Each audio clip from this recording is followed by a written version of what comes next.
Previously on the Death Saving Bros podcast. Prothean, you are now in this crypt with the others. And I have a giant fist I'm holding. It's a salmon. You're all now level 8. There is the sarcophagus with a staff with the one end carved into a cross with a star, and there are decorative imprints around the crypt. You stick it in the ground. Oh, you're saying that it looks like a key?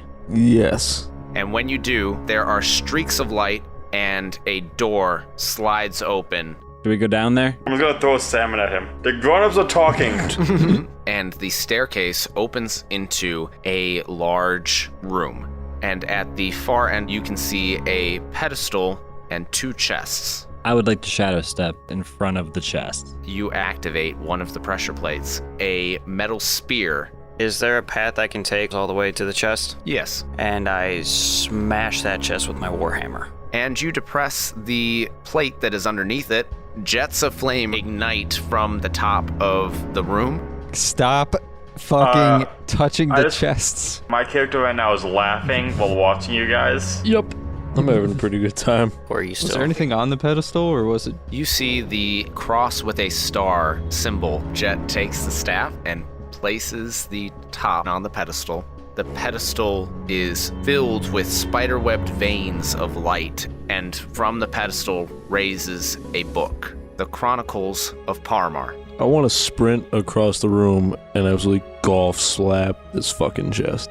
You guys want me to burn these books for you? The only book you need is the Book of Torm. No. This is the Elvish version of the Book of Torm. And Jet, having skimmed through the Chronicles of Parmar, what is in there says, Riley Bevden, known architect of the Presian Canal System, the Diadem Exorius. You see a list of different demons Brixius and Ambionitis have been looking for. The one name that matches their description, For Lyris.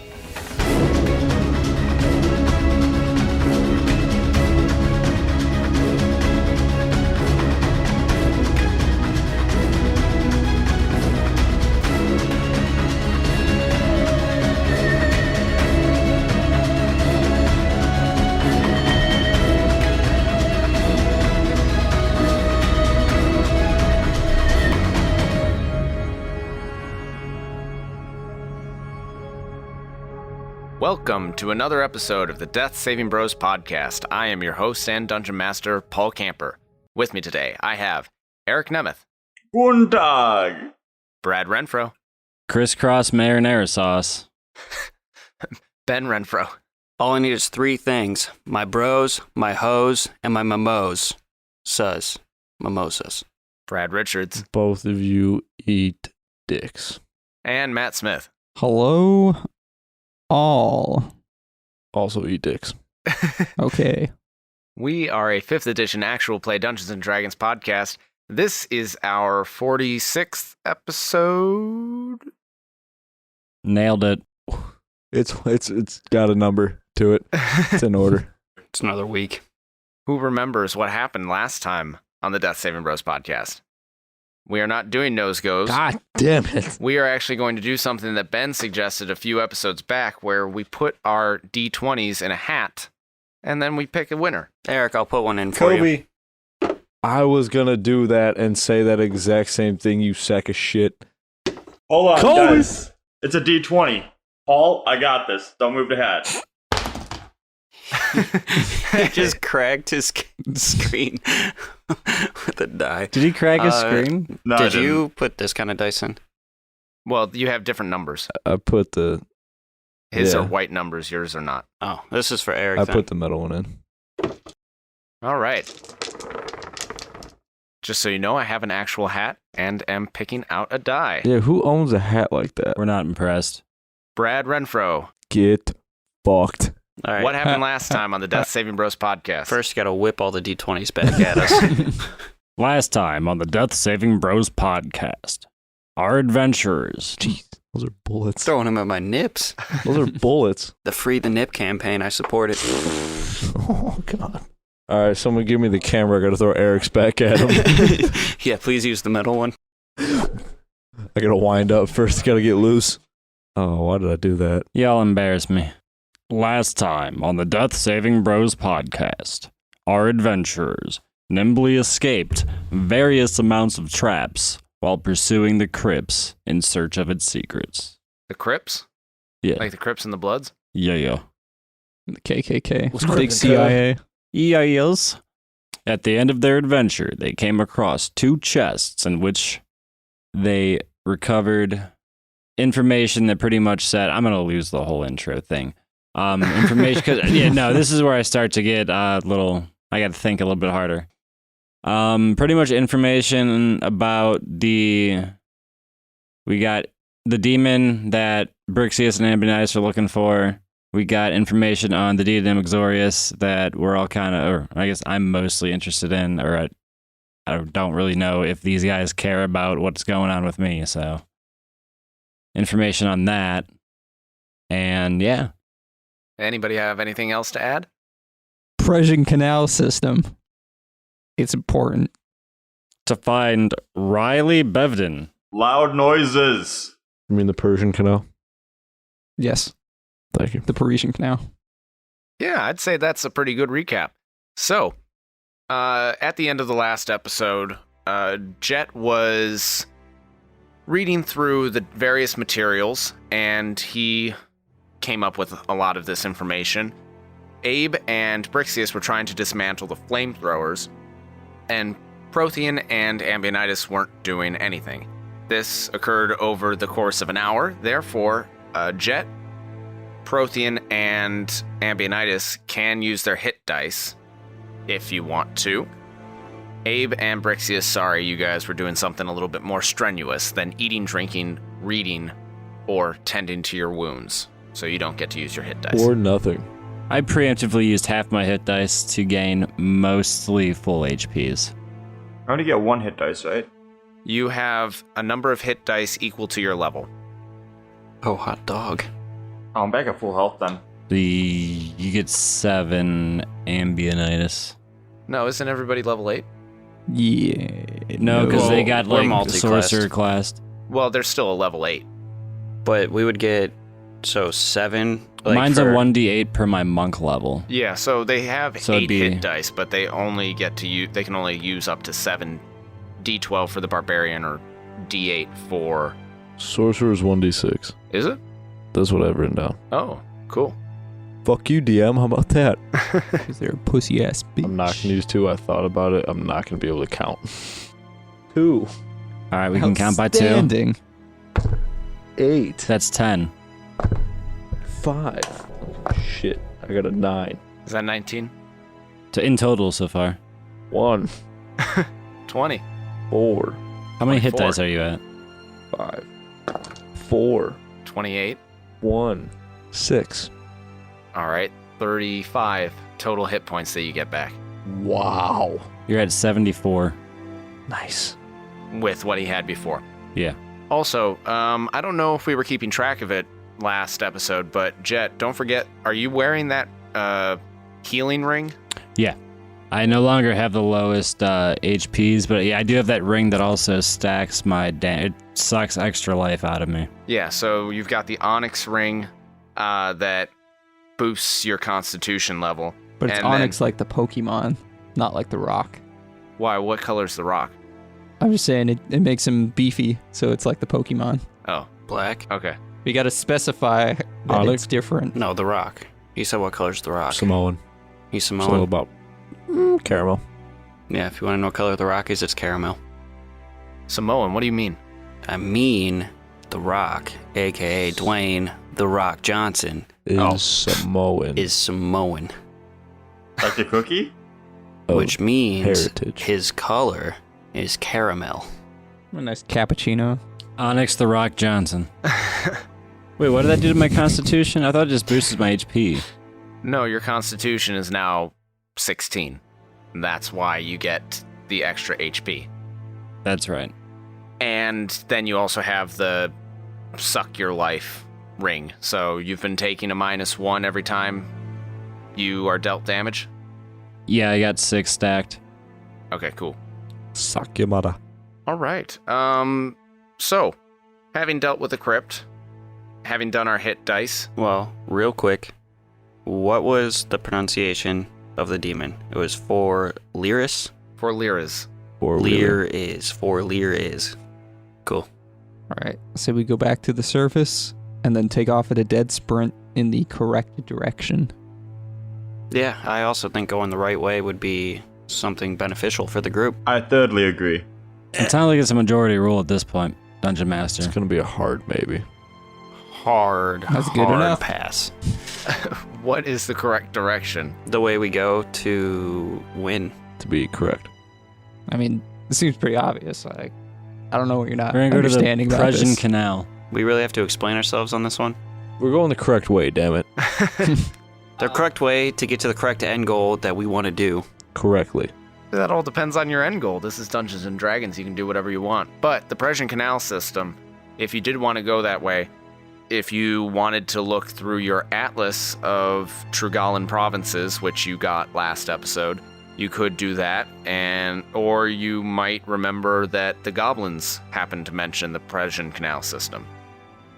We do remember that mentioning, Correctly. Intelligently. and we go that direction swiftly. That would be north. I'll tell you that you can figure that out in the atlas. No, I don't want to go north. Why would we? Come on, guys.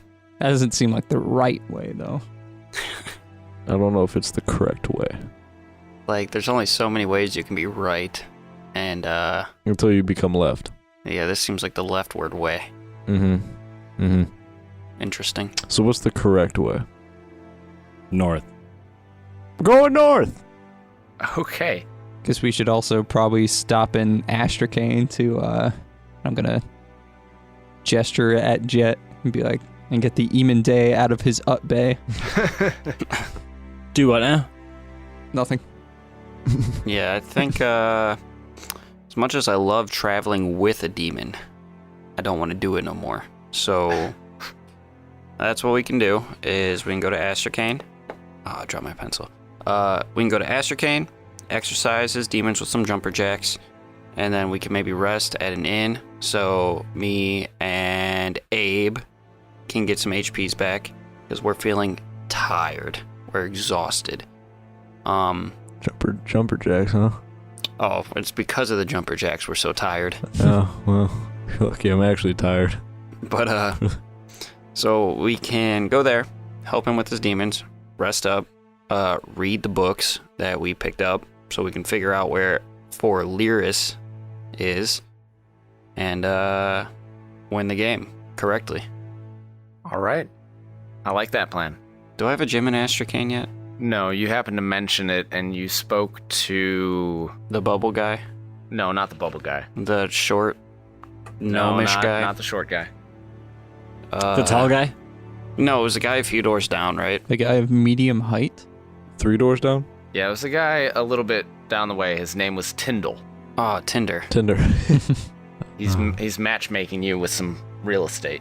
Ooh, Ooh. I'm sure it's real easy to get real estate. hopefully he swipes the right way. That you really don't want to go inside too long. Or stay inside. Or Okay, so leave you guys come up out of the anything crypt. of yourself inside. And as you're coming out of the crypt, I need to know what order are you coming out of the crypt? I'd probably be somewhere in the middle. I guess I would be towards the front because I was still on the staircase. Yeah, I guess I'll be up front too. I'll be in the middle, I guess. I guess I guess I'll bring up the rear. I'll walk second. I'll let Ambionitis take first. Okay, we'll have Ambionitis, Brixius, then Jet, Prothean, and Abe. Did I say I wanted to walk out of the crypt the right way? The correct way? Like the careful way? Sure, you're walking out of the crypt carefully. And rightly. Great. Jet, the staff that you got last episode, the mahogany staff that you got out of Parmar's sarcophagus, Yes. are you carrying that, or are you currently wielding your +1 quarterstaff? I currently have my +1 quarterstaff. The other one that allows me to be invisible is stashed. Okay, so just like across your back or something? Yup. All right. So, as you guys are coming out of the crypt, it is now dusk. And the two people in front, which would be Ambionitis and Brixius, you suddenly see two birds come fluttering down towards this jagged, blown-up entrance to this crypt, and they're silhouetted against the dying light on the horizon, and they rush right past your face. Like they're coming right at you. I duck. I'll stand there. Well, it goes right past you, and they are going to start clawing at Jet's face. Ha! I Oh, want to make a pike. can I smack one with the quarterstaff? Jet, you got a cock on your face. I didn't say chickens were attacking us. He wasn't specific. That's what I pictured in my You head. didn't say cocks were either. We're assuming here. I flip him the bird. Huh. Well, they start clawing at your face, and as they're doing so, you see them shape change into two winged demons with scorpion tails and little horns on their heads. And I need a quick initiative roll from everybody. These douchebags again. Why would demons be attacking Jet as a demon? I rolled a 15. I rolled a 22. 16.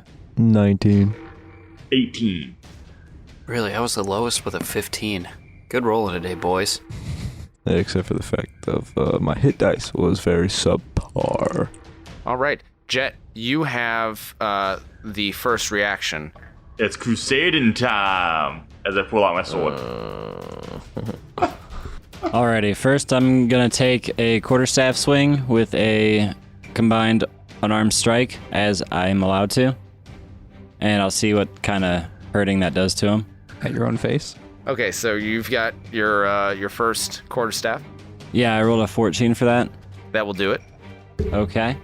Quarterstaff is... I did 10 damage with that. Okay. And the unarmed strike was a 9. Or a 12. Okay, you knock that one back. You bash it over the head with your quarterstaff and then punch it away from you.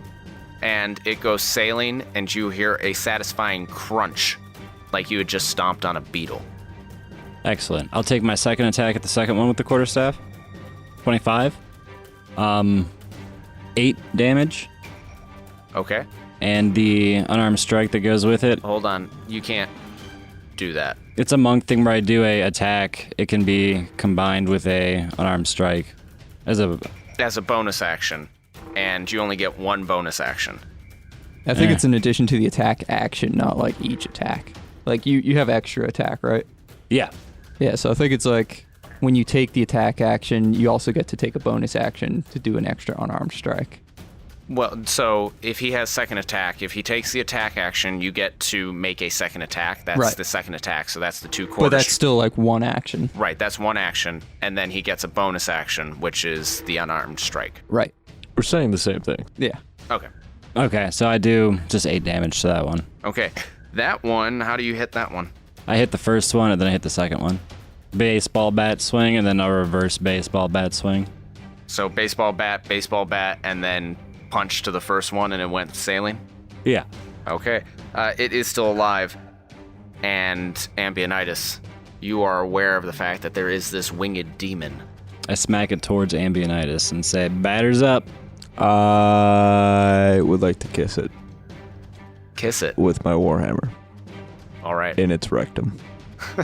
It is sailing backwards towards you, so... Well, he's hopefully going to get one in his butt. Will over 20 do it? Yes. Okay. Is it safe to say you just don't see where it flies off to because it disintegrates on impact? Yeah, actually, how much damage do you do base? Well, I'm not raging. So, 5? Yeah, again, 6? 5? either way, you hear that satisfying crunch of a beetle, Nice. and it curls in on itself Nice. like a potato bug, but it's very dead. Home run! I would like to assault the other one. Other one's dead. There's 2 of them? We won. There were two. They're You both killed dead. both of them? I killed one and then I hit the other one towards you. And you hit the home run. And I said, "Home run!" I'm upset. I hit Jet instead. Hey, I'm just kidding. You guys think these would make a good roast? I'm Do I sorry. recognize? I'm poking it with a sword. Do I recognize what kind of demons these are? Am I familiar with them? Yes, they're low-level servant-type demons. Cool. What part of them is valuable? You might call them an imp, but imps are technically devils, so I'm not going to call them imps. It's a demon imp. What about minions? So a dimp. Yeah, sure. It's a minionimon. You guys want to barbecue these guys? I'm hungry. What's a valuable part of them? The scorpion tail. You can take the venom from them.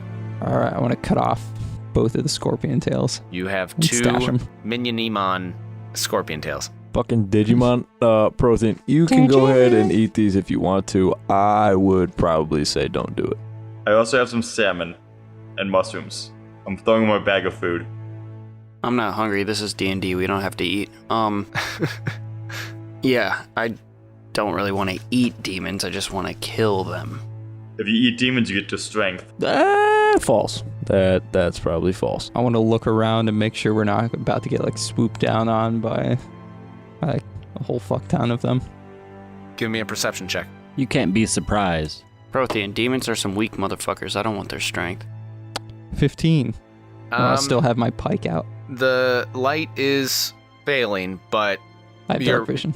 you're pretty sure that there aren't any other winged beasts around. Pretty sure. Do I sense any evil things in the area? How far does that reach? I think it only reaches a certain distance.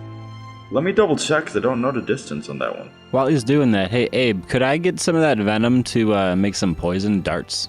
Oh, can we back it up to the fact that Will that work? 60 feet. No, you do not sense anything evil. we back it up to the fact that Jet has a demon in him, and demons are now attacking the demon inside of Jet. Maybe it's because that demon's gone away now, and we're okay. Yeah, but why did they single you out? I don't know. Maybe it's the You guys stick. want me to execute him? Sorry, not execute.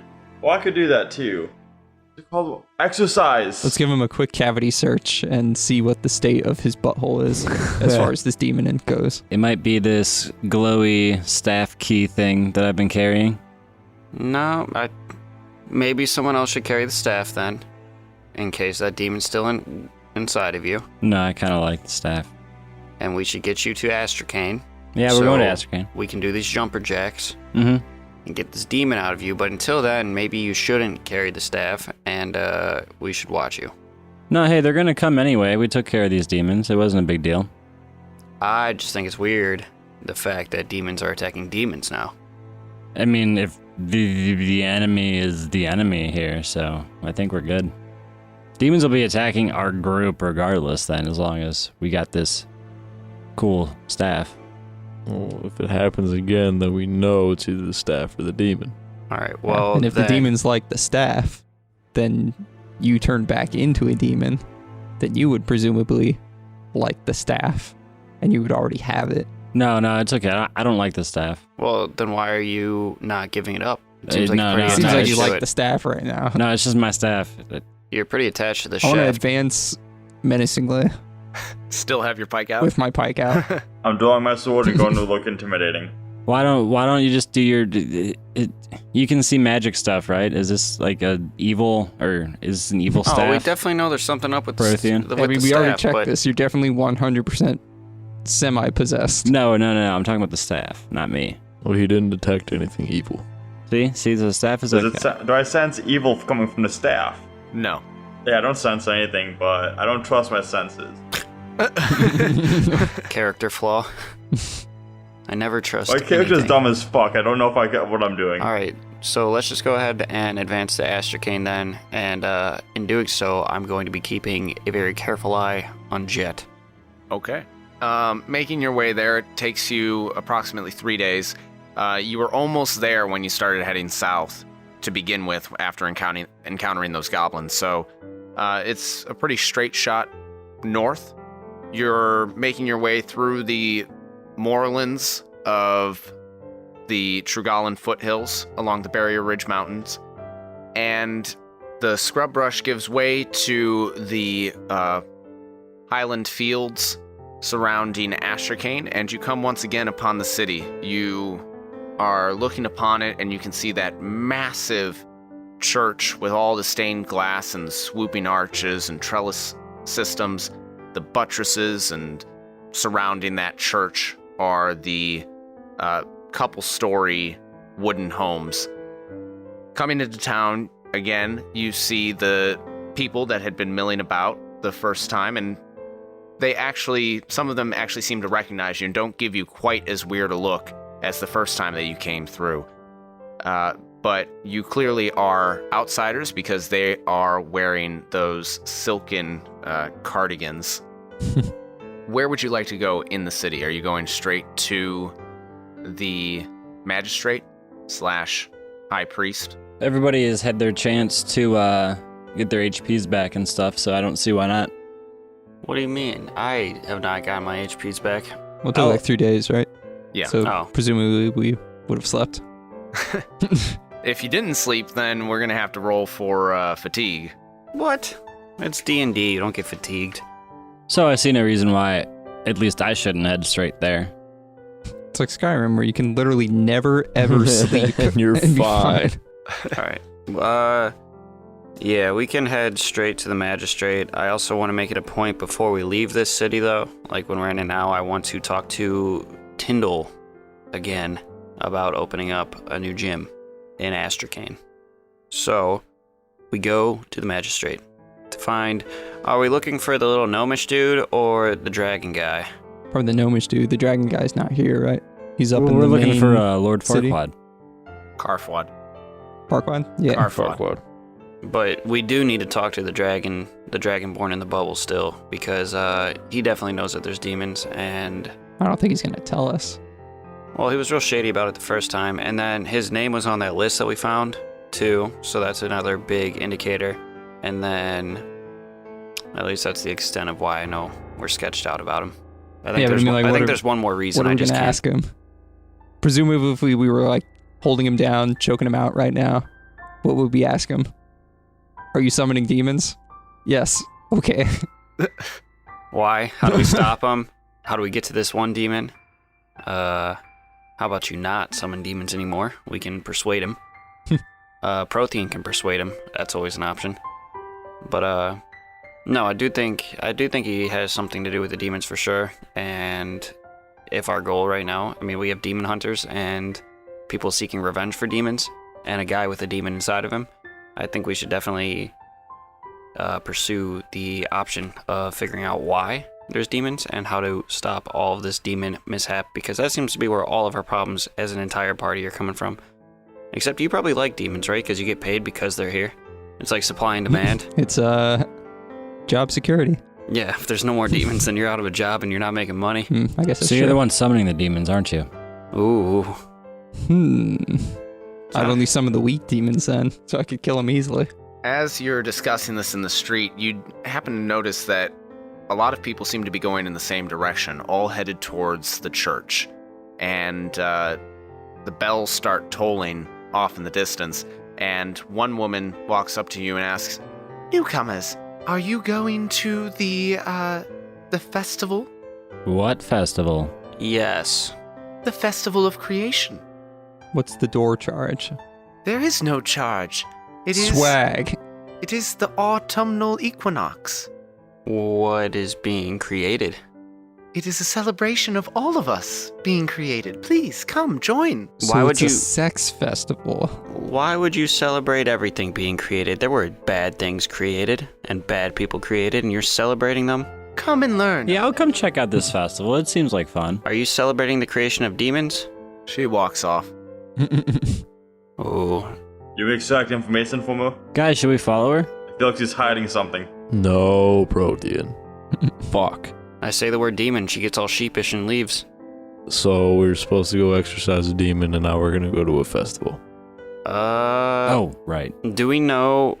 Okay, so we probably wouldn't know for sure if Farquaad is going to be here? Everybody's headed in the direction of the church. Oh, and he should Oh, be then we're there. going there. So we got to go there either. Maybe we can exercise the demons in front of everyone. If exercise demon you mean maul him, then yes, we could definitely do that as a demonstration for the upcoming gym. You're trying to open the gym in this city. I haven't done any demonstrations in this gym yet, or this city yet. I'm actually pretty sure that you did already talk to Tyndall, and he was like, "Yeah, sure. Well, like, here, give me some money and I'll set it up." Yeah, I thought you put a down payment on something already. Pretty sure it was like 3 years worth of my wages too. Yeah, but so is my gym open So then like in the city 3 now? gold. No, you've only been away from the city for, geez, I gotta count. Or like a week. 2 days to Siren, 2 days to Astrakane, 3 days south, 3 days back. Yeah, no, you have not. It wouldn't be open yet. That's 10 days. Come on, who were those 2 people that we dealt with in the one city? You guys know what I'm talking about, right? Oh, Yeah, see, he knows what I'm talking yeah, about. the 2 half-wits. the interior designers. Yeah, they got Leroy. Leroy Jenkins. they got that shit set up pretty quickly, so I don't see why 10 days isn't enough time for this gym. However, I'd still like to end up stopping in and at least having a conversation, see how the progress is going with that. And I have some suggestions for the design that I want to give him, so... Imar and Leslin, those are the names. Yeah, that's what I was what it looking was. for. All right, so... Off in the distance, you hear. I draw my great sword. Prothean, easy guy. Let's just go to the church. I put my great sword away. As you continue down the street and you follow the known path that you took to get to this church, following the crowd of people, you come upon the square with the statue, the fountain of Helaros, the many-faced, 5-faced god, and the giant church is in front of you. The crowd is all throughout this square. People have climbed up on the fountain to see a stage that has been erected on the steps of the church. I love erected things. And on stage, you see some minstrels. They are playing crumhorns, and there is a man who is taking a sweeping bow with a plume of grasses and leaves in his hair, and he is wearing the most elaborate cardigan of everybody in the city. He comes forward and says, "Ladies, gentlemen, children." Ugh. I don't like the way this guy says children. We come together to celebrate life, the creation of all that exists. On this autumnal equinox, before the winter comes, let us look back at where all of this started. He takes another sweeping bow. Some people come out and start dancing around the stage, and they toss petals out into the crowd, and everybody is kind of clapping merrily. They clear the stage. The orator folds his hands in front of his body, and the music fades. He looks around the crowd and says, "In the beginning, there was nothing. There was nothing and no one to witness it." He pauses, and the whole square is silent. Only the pennants strung on strings high above the square flap in the slight breeze. Then the orator begins to pace, and he says, "Then suddenly, something awakened in that great beyond. Something recognized there was nothing and no one to see it. And it was that realization, that thought, that flashed brilliantly across the ether. It sparked like a bolt of lightning." And the orator flings his arm out as a streamer comes loose from his sleeve, and it goes out into the crowd, and the people in the front squeal in surprise. It sparked like a bolt of lightning, raging outward as it defined space, and lasting several moments as it set the wheel of time in motion. And once it had faded, it was no longer the first thought. It was then the first memory. We call the being who had this first thought the Great Mother, because it was out of this thought that the goddess Ayun was born. goddess of knowledge, and keeper of memory. She cataloged the first thought, the first memory. She saw the light of the Great Mother's thoughts. She knew the darkness of their absence. And the orator is pacing back and forth as he's telling this story. And he raises his finger and starts pointing, gesturing. And in those elements, she found her siblings, Pelor and Tiamat. Both had been born of the Great Mother at the beginning of time, and both were powerful indeed. This is all wrong. Incorrect. I really hope you're not going where I think you're going with this. Abe's gonna hold a hand over his mouth and just be like, shh. The people around are looking at you pretty angrily, but the orator doesn't stop, and he holds out his left hand. He says, Pelor was born in the light of the first thought. His powers manifested in light, strength, and healing, and he was good. Then the orator holds out his right hand. Tiamat was his opposite. Born in the shadow, hers were the powers of darkness, greed, and death. There's a quick pounding of drums as the orator says, They constantly vied for dominance, and he throws his hands out. They constantly vied for dominance over the void, and terrible force it was. It was chaotic. But Ioun, and the drums stop, and a flute, one of the musicians in the back, a flute flutters a few notes. Ioun, in her growing wisdom, also saw balance. For every streak of light, there was shadow. And for every moment of dark and cold, there remained the afterimage of light. It was from this balance that Ioun summoned Torm, god of balance and justice. I'm putting my thumbs up. His prudence tempered the arguments of Pelor and Tiamat, allowing for civil discussion among the four gods for the future of their existence. And that existence was to build themselves a world. And the crowd cheers at this, and the music swells in the background. The orator puts his hand up to the sky and says, Pelor borrowed the light of the Great Mother's thoughts and created the sun, placing it in the sky so that his world might be bright. And the orator reaches into his belt, grabbing some powders in each hand, before slapping his hands together and creating a flash of light. Again, the audience claps, and the orator continues. Tiamat desired darkness, so she threw a veil over her brother's creation. Torm judged that both could exist in balance, and he created day and night. However, because Ioun needed light by which to keep her records, to keep cataloging things that were being created, Torm created the stars and the moon. Tiamat was not happy that even in her darkness, there was still light. So Torm balanced the moon, that it too might cycle through light and dark. The orator has now come down off the stage, and he starts pacing around in front of the people, looking each of them in the face before continuing on. He says, Ioun created the earth to walk upon, and Pelor made it warm. Tiamat wanted cold, so Torm ruled that the world should cycle through the seasons, bringing warmth in spring and summer, but cold in autumn and winter. And he looks into other people's faces. Torm balanced the earth with oceans and rivers. Pelor added life and plants.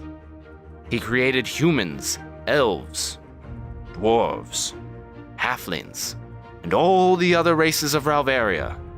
These he called his children, and gifted them with knowledge to honor his sister Ioun. Tiamat, not to be outdone, created winged creatures of metal and fire. The first were colored red, black, green, blue, white, and she named them dragons. And the crowd gasps. There's some clapping too. The dragons' intellect was sharp and their bodies strong, She called them her children, unique and unopposed in this world. But, and the orator starts moving back up on stage, this was not balanced, argued Torm. So he created dragons of his own and made them gold, silver, bronze, copper, brass. And they flew through the skies, their scales shining in the light of Pelor, even more so than Tiamat's children. And this angered the goddess of darkness. She knew then that Torm had grown partial and favored Pelor over her. And suddenly the music, ba-ba-ba-boom, the music ramps up and gets dark indeed. Tiamat retreated to the void of her birth and waited in anger. Her anger and jealousy grew until they became a physical force, which she used to summon Sargonis, god of wrath, vengeance, and war. Together with her partner, Tiamat returned to our plane, to our Earth, and they began to balance Pelor's children by adding legions of evil beasts that lurked in the dark and preyed on Pelor's creations, on us humans, elves, halflings, dwarves. And here the orator pauses as the crowd begins booing loudly. The gods began to fight, and the world trembled. Fires scorched the sky, and earthquakes shook the land. The oceans boiled, and the mountains crumbled. Then the gods retreated, leaving their beings alone in this wrecked world. We cried out in pain, but the gods of good and evil would not return. Only Ioun could hear. But she was keeper of knowledge and needed to remain impartial. Therefore, in her wisdom, she visited the battlefields of ages past and searched for pieces of the other gods that had been left behind. She located their living flesh and fused them together with a bit of her own, bringing forth a new god in the light of the Great Mother.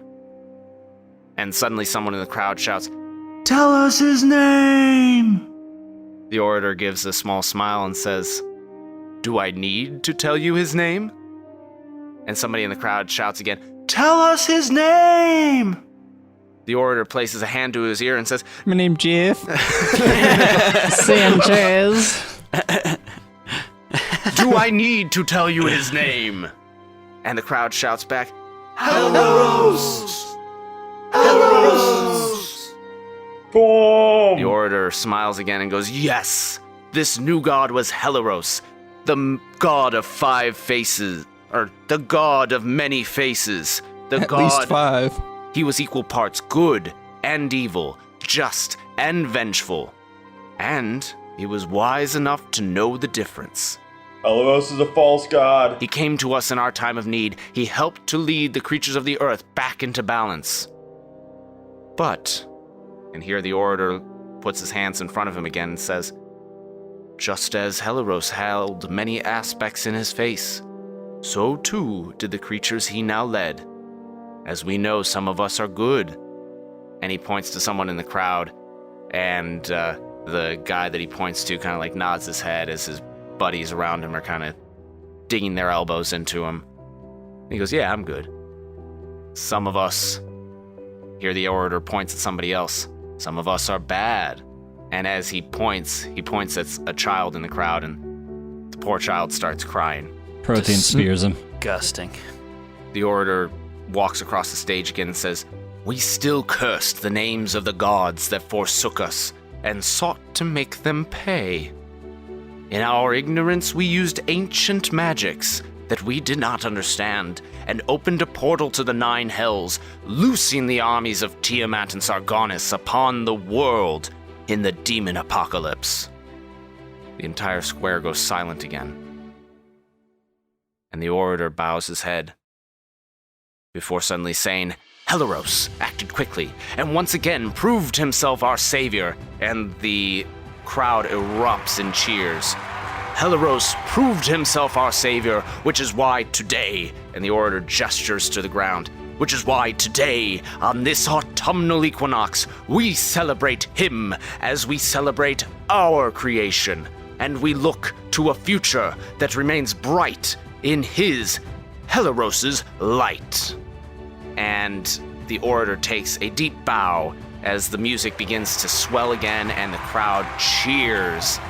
The minstrels come back out and they start playing along, and the people in the square start dancing. The ladies that had been tossing out flower petals are now tossing out cookies and biscuits, and people are trying to catch those, and everything has now just evolved into a big party.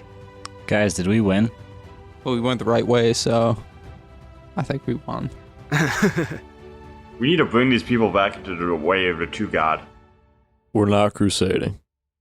So we were looking for Lord Farquaad, right? Yes. I guess, yeah, let's just wander around until we find the Lord. Okay, go ahead and give me perception checks, everybody. 19. 20. I got 11. 21. 14. Wow. Yeah. The three of you that got 19 and higher, almost immediately you recognize that Lord Carfwad is up on stage in the back. He wasn't part of the performance. He was just there observing, and he's kind of now observing the entire party, just being there as a counselor, as a man of the people. And next to him is his faithful sidekick, Harry. Harry. Yes, the big tall guy. When I see Farquaad on the stage, Carfwad.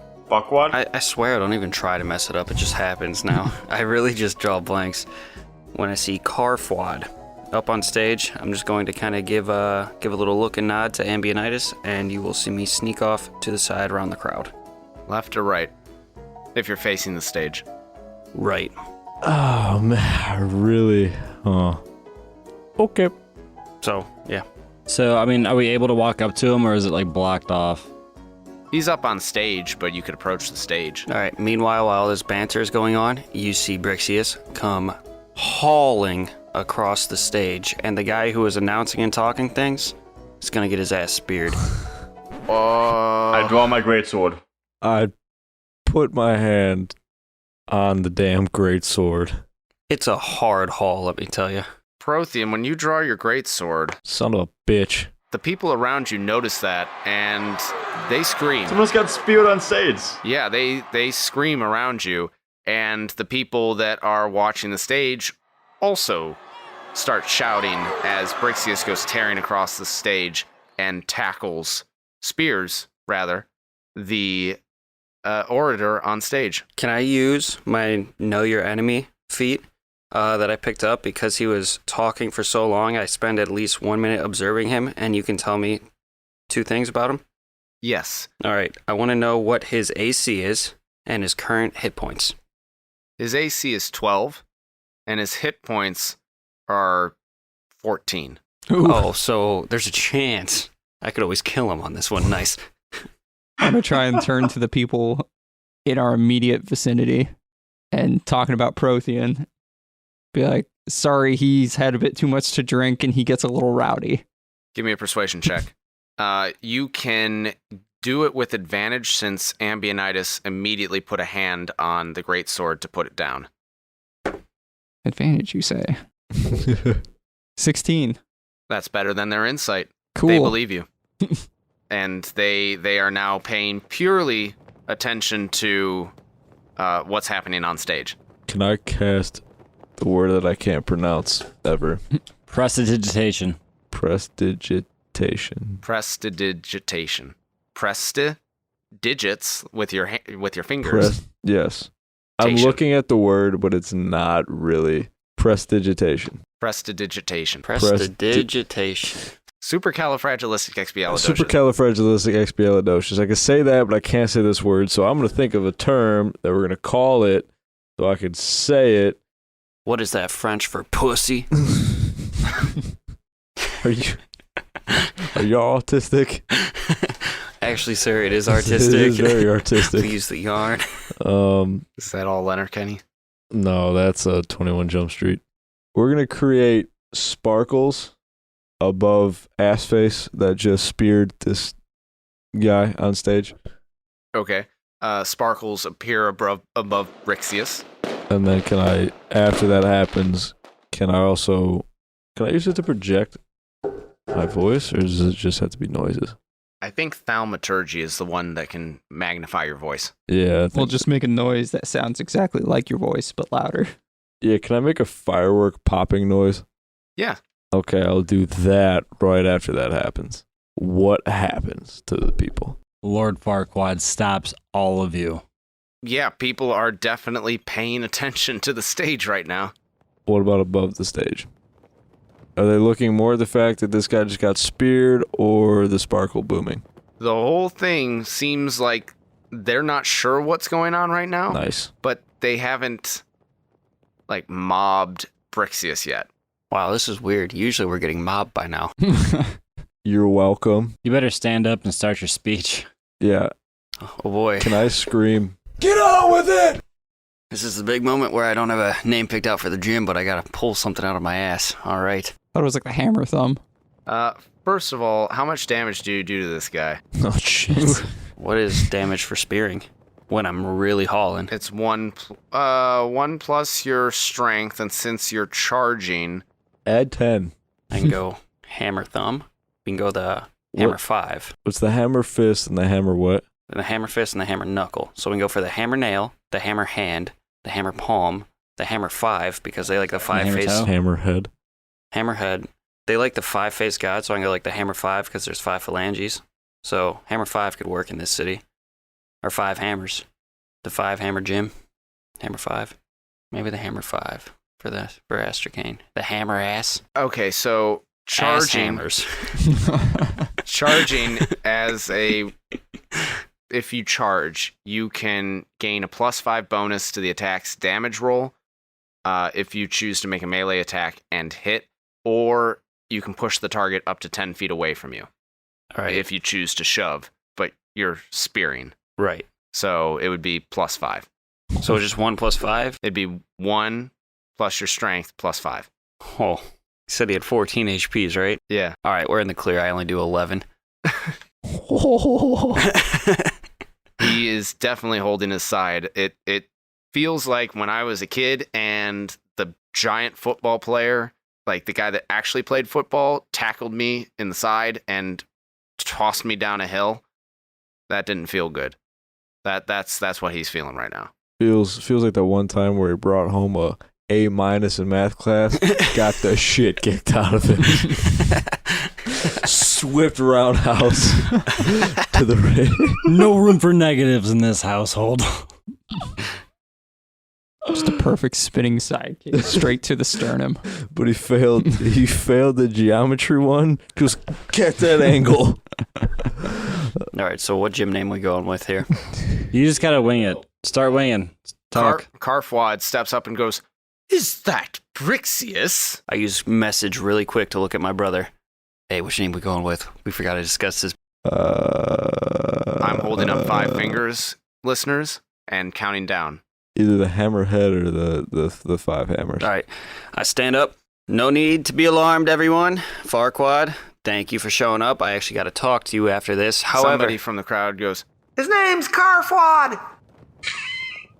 No, Right. it's not. That's what I said. I was correct in my saying. However, people of Astracane, no need to be alarmed. This has been a demonstration for the new gym that I will be opening up in your city. It is a fighting gym where we will train you how to fight demons, because that is a big issue around here, I feel. There's murmuring in the crowd. Train you how to use all different dumbass. weapons, fight with your hands. Regardless, it is a brother gym to the Hammer Fist in Salt Lake City. Not Salt Lake City. Salt. Mine Valley. Holy shit. No, what is the name? Salt South Mine Valley. Salt. You South fuck. Salt. There it is.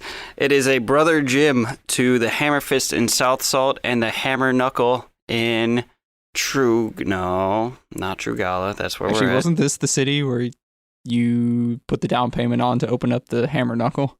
Huh. No. And right down the road. It can't. Is it? This is it. You've only tried to open one other gym, and it was here. Are you sure? Yes. Well, I guess I'm changing the name of that gym. Are you positive? Yes. I really don't think it is. No, he's right. All right. This is a brother gym to the Hammer Fist in South Salt, it will be called the Hammer 5 because on a fist, you have 5 fingers, all about the hands, hammers, us. So it will be opening very soon, and I would like everybody to come check it out sometime. Give me a performance check. Can I make my way to the stage? Do I get advantage because there's crackles? No, you do not get advantage. And Ambient is sure you're making your way to the stage. You get disadvantage. Can I get on the stage? Sure. I cast Cure Wounds on this fucking guy. Yeah. After just knocked him the fuck out. I'm going to use my inspiration because You already used it, Yeah, didn't you used it last time.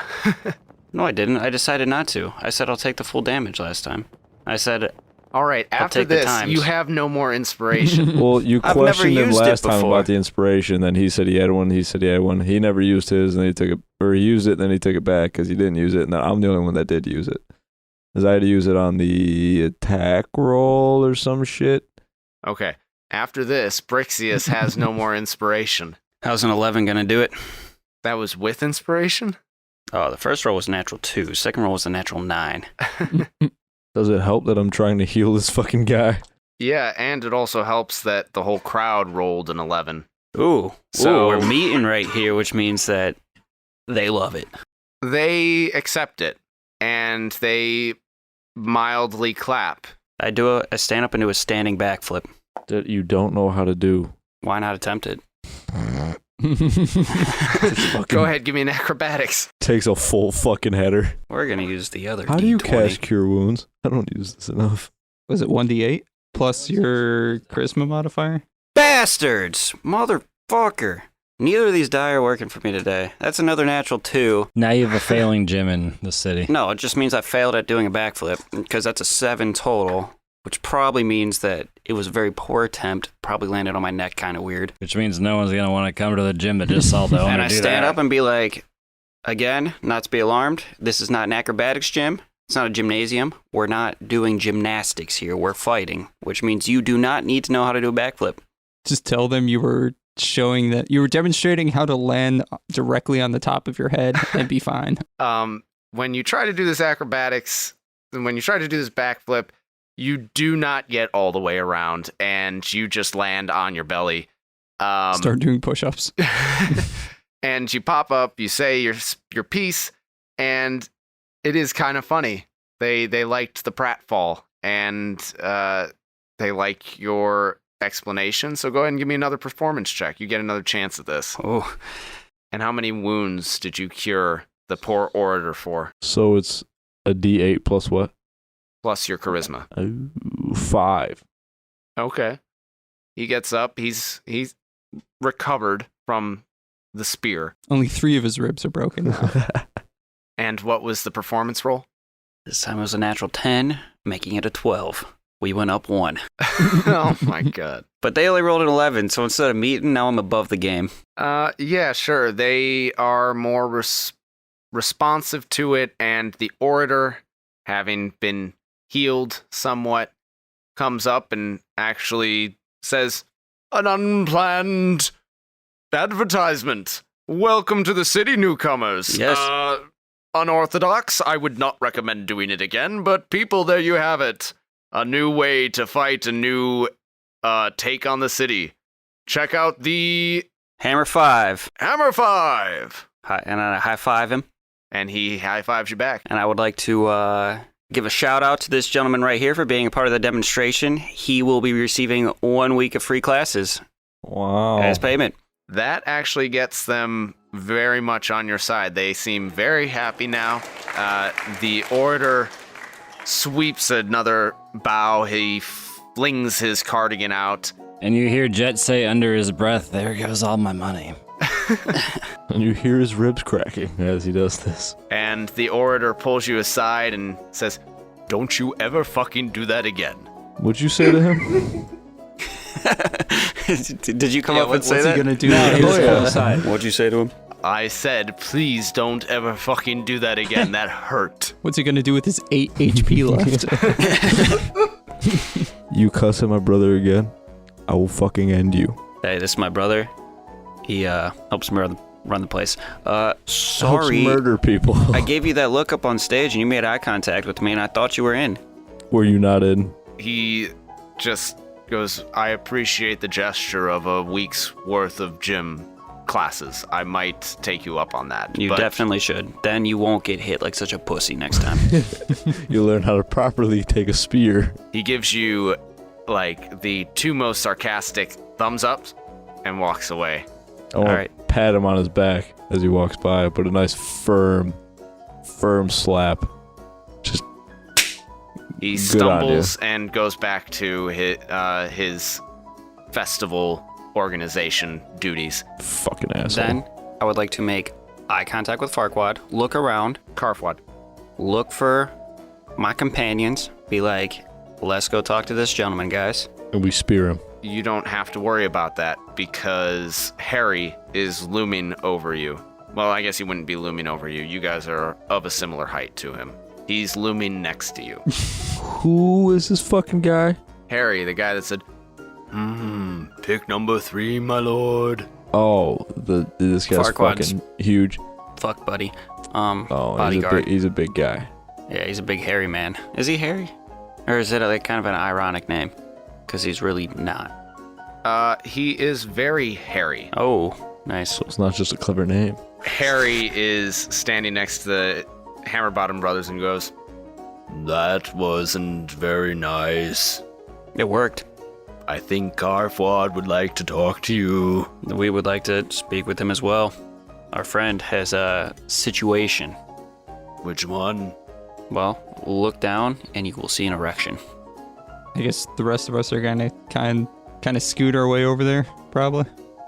Jet, Prothean, and Abe join in, and Harry asks, which one of you needs the help? I put Hey, my don't finger to worry. my nose. Hey, don't worry. We're all just gonna talk to Farquaad now. You mean Karfwad? Yes. Fuck, what got it? That's what we said. I don't know why can nobody in this town listen? Harry motions to Karfwad, and they make their way off. He makes his way off the stage, and they go over to the magistrate office door, and Harry opens it. Karfwad, the little gnome with his bishop's hat, is bobbing through the crowd and darts into the magistrate office. It's just as you remember it. There are the line, like the ropes, back and forth across the front hall, and there's the desk, but the desk is currently unmanned, and Karfwad just stands off to the side and waits until you've all filed into the room, and Harry closes the door and then stands up against the door, and Karfwad asks, why are you back here and making such a scene? It wasn't a scene, that was a demonstration. And it worked. Just want to make that clear. Barely. I'll take what I can get. Does my character see anything I could play with in this room? No. Aw. For fuck's sakes. I mean, Farquaad's pretty small. By the way, you're, just so you guys know, with intelligence, a +0 is an average person. I'm a -1 intelligence. I'm a -2. A -1 would be like your C, D students. You're in the special classes. No, that's -2. A -2 would be like flunking. Remedial. What's a -3? A -3 would be you have some learning disabilities. An extra chromosome? No, not extra. You don't have Down syndrome. Yeah, I know. I think the reason we say Farquaad is just No, not you guys. I'm talking Prothean. You're not a cat. I pull some bone dice out of my bag because I don't know why I have them or what they do, and I say, here, play with this. The adults are talking now. No, I'm talking like if I, let's say, see like a statue or something of like God, I just like pick it up and just like looking at it, like accidentally break it or something. No. For fuck's sake. Karfwad asks, so why have you sought an audience with me? You sought the audience with us, according to Harry. Yes, because my brother over here fucked up his person. Hey, I gotta make money somehow. I don't even know what I need money for, but I need to make it somehow. It's a living. make sure it is legal. Otherwise, you may wind up in my courtroom. All right. So the real reason we're here is this plane over here Exorcism. needs to be exercised with some jumper jacks. I think he might have a demon in him. A demon? Yeah, because Just a little one. How's your relationship with the dragon guy in the bubble? I know last time we spoke, I was trying to convince you that he's not really your friend. Have you come to realize that he's not the best guy yet? He is my boss, and he is... And he kind of grinds his teeth and says, he is a true friend. Yeah, you're lying to yourself. However, so we actually have a little bit of proof and somewhat evidence that he hasn't been completely honest with you. Oh, and he crosses his arms. And I really do think he knows that there are demons around, and I think he's behind it in some way. My friend has a demon in him now, and we need to get that demon out. Please help me. Karfwad looks askance at Brixius, and then drops his arms and says, Fine. Plane, you said your name was? No, wait, I've met you before. You're Jet. Like the plane. Yes, sir. All right, come here. Yes, sir. And he holds his hands up, and he's only like 3 feet tall, so you're going to have to bend down because he's motioning to you. I pick him up and do the rocket ship. Whee! No, I'm kidding. All right. So you bend down, and he takes your face in his hands and starts murmuring some words and kind of rubbing your temples. And then he places a hand on your forehead, and he says, I sense no evil from you. So I've been trying to tell these guys. What exactly is the problem? Well, you see, we were fighting a demon, and I passed out, and when I woke up, everybody was telling me that I turned into one momentarily, and I guess it's the door's closed right now, if that's what you're not sensing anything. Like, you physically turned into a demon? You're gonna have to ask one of these guys. His eyes went white. That's about it. He just suddenly sounded like he had smoked like 20 years worth of cigarettes in like the last 2 minutes, and then said something about a diadem. A diadem. And bringing it to him. And then he smacked the shit out of Brixius over here. Turned hostile towards me, yeah? Has he done this since then? No. No, but from our understanding, there's a window on the plane, and it could happen at any time. He thinks for a moment, and then he says, Come, let's go into the church for a moment. And he leads you through the swinging door where the lady lets people into the courtroom, and then he leads you through the side door into the church. There aren't any choir singing in there now, but he leads you up to the altar and takes a golden incenser from behind the altar and puts some powder in there, and then throws the powder directly in Jet's face. I laugh. And I need Brixius to make a Constitution saving throw, because you're there as well. Oh, baby. He's gonna lose his feathers. Neither of these dice have been working for me, so... 18. You manage not to sneeze. Hell fucking yeah. I stroke my feather beard, slap my bucket cap on, in case it fell off at any point. And by the way, the fact that you had feathers on your face definitely helped you. I should have remembered that. You would have looked like a performer. While I have feathers on, do I get like a bonus to charisma or anything like that? No. But Karfwad looks at you and goes, Brixius, by the way, I don't know where those feathers came from, but, As I'm stroking my beard, I'm like, I don't know what you're talking about. What feathers? Indeed, I think that's for the best, that everybody's just ignoring it. And, so then he starts swinging the incenser around Jet, and as he's doing so, suddenly the smoke from the incenser starts swirling around you, Jet, and it starts to almost settle as if there was some sort of force around you. It starts to settle on different parts and different shapes until suddenly you can see a symbol all around you. Those of you that are standing back, Prothean, Abe, Brixius, and Ambionitis, you can see that this symbol looks like a giant bird with its wings outstretched. Is Abe familiar with exorcisms or how they should go generally? Yes, this is not an exorcism. This is more trying to determine what the issue is. Okay. I want to be like, because I don't fully trust Farquaad. Carquad. So Farquaad. So I want to be making sure he's not doing anything to like make it worse or any shady nonsense. Sure.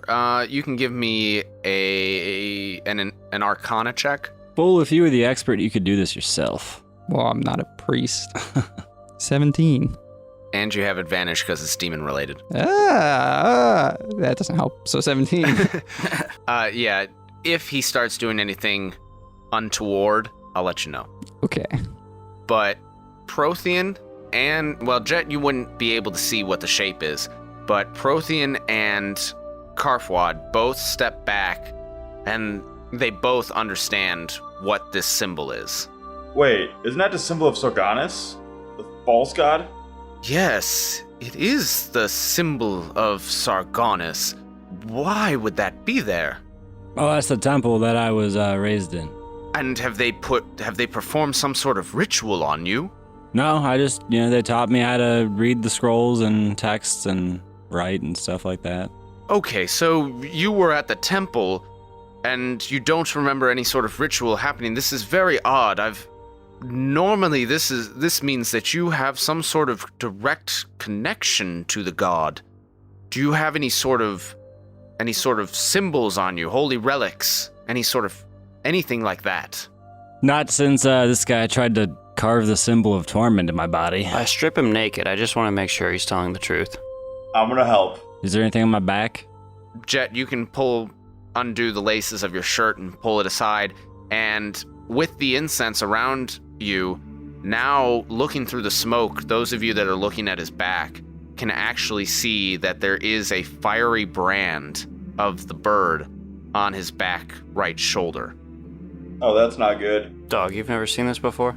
No, there's never been anything here. What are you talking about? Harry picks up a giant pair of bellows, squeezes them once, and the smoke scatters, and as it does so, the fiery brand disappears. All right, Farquaad, what do you make of this? My name is Carford. Yeah, that's what I said. Open your ears, clean them out from time to time. This means that the priests of your temple have made some sort of connection between you and Sargonis that they did not want you to know about. So, perhaps it wasn't a demon that was after your body or whatever the diadem was. But it certainly means that there is something that is trying to connect with you. No, there's no way that Boeing would have. Who's Boeing? He was my friend. He's the one who taught me everything that I know. Well, I don't know. I can't speak to what Boeing may or may not have done, but I can teach you a few ways to... Normally, I try to teach people how to find that connection, but if this is indeed causing you pain, and of course, if you are connected with Sargonis, the god of revenge, that cannot be a good thing because Helaros, and he puts his hands together in prayer and looks up at the sky, he's our one true god. Prothean looks pissed when he says that. Like, hand on sword pissed. I put my hand on his greatsword. Carquad doesn't even notice. He is 100% focused on Jet and says, Jet, I will teach you ways to meditate and try and keep this connection to a minimum. That much I can do for you. So I don't want to have a connection to the gods? if you want it, you can have it, but Sargonis, and he just kind of chuckles and goes, Sargonis is not good. All right. I guess we will, this is what we came here for, so I guess we'll do this. Here is the first one. And we'll find out what that is next time on the Death Saving Bros podcast. Oh, you cock tease. Just gonna leave me half chubbed like that? I'm at full chub right now. Hope all of you enjoyed this episode. We got to see quite a few different things. And another demonstration from the Hammerbottom brothers. What are you, 50% right now in success rate? 100%. Yeah, 100%. I know for sure it did not work in the bar. Well, 100%. 50% of the time it works every time. 100% of the time, 50% of the time, that's 100%. It's actually 150%, which means we're overshooting expectations. We are overachievers. We do good work. They haven't been executed yet, so, I mean, that seems like... 100%. Yeah, that 100% if you have not been executed yet. If you think that we've been executing well on this podcast, head over to iTunes, Apple Podcasts, or Stitcher. Leave us a 5-star rating and review. Did you like that transition? It's a good That was a good transition. segue. Greatest segue I've ever heard. Well played. 5 stars is the best. We love to hear your feedback, and we will read it on the air. We've got a couple in the tank, saving the next one for a couple episodes away because I really like that one, and I kind of want to read it on the 50th episode. I think it would be a nice thing, just so you guys know. It's a review? Yeah, a review. It's that really long one that you saw. Oh, not the one that says we're like 5-year-olds with Mountain Dew. That one, yeah. Oh, I like, yeah, that's a good one. If you want to keep in touch with us in between episodes, other days of the week, whatever. A lot of stalkers on there. Hit us up on social media. You can follow us on Instagram and Twitter at Death Saving Bros. You can also follow us at Life Saving Bros on Instagram for tips, tricks, and other D&D materials to bring your own D&D campaign to life. You can follow me personally at HB Camper. Find me at BenPro15. I'm at _B_rad. Fucking go to the main page. That's what it's there for. You can also find me on Old School RuneScape as Fat, F-A-T-T, Smith. And those of you in your home, in your car, or wherever you may be, keep saving those death throws, and we'll see you on the next one.